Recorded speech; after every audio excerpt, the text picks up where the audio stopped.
In today's video, I'm going to teach you how to add location to your photos in Google Photos. If you have pictures that were uploaded without location details, Google Photos gives you a simple way to add that information manually.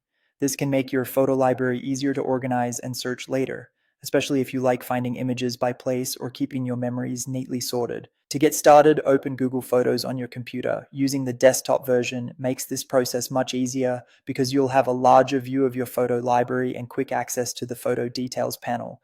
Once you're on the main Google Photos screen, take a moment to make sure you're in the correct account and that the photo you want to edit is already available in your library. Next, select the image you want to add a location to.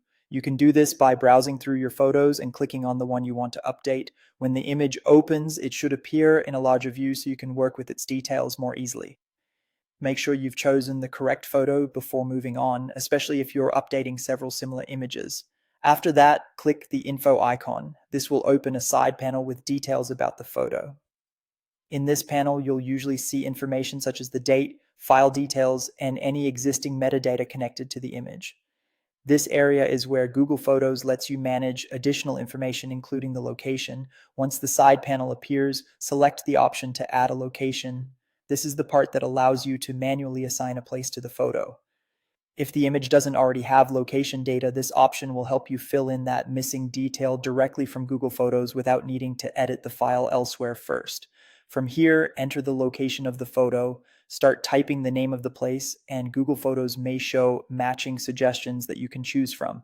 Try to be as accurate as possible when selecting the location so the photo is easier to find later. For example, choosing a specific city, landmark, or venue can be more useful than entering something too broad.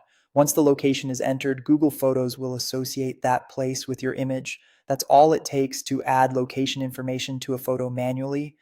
This is a quick but useful way to improve your photo organization, especially for older images or pictures taken on devices that didn't record location automatically.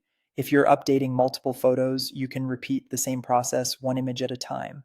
And that's how to add location to your photos in Google Photos.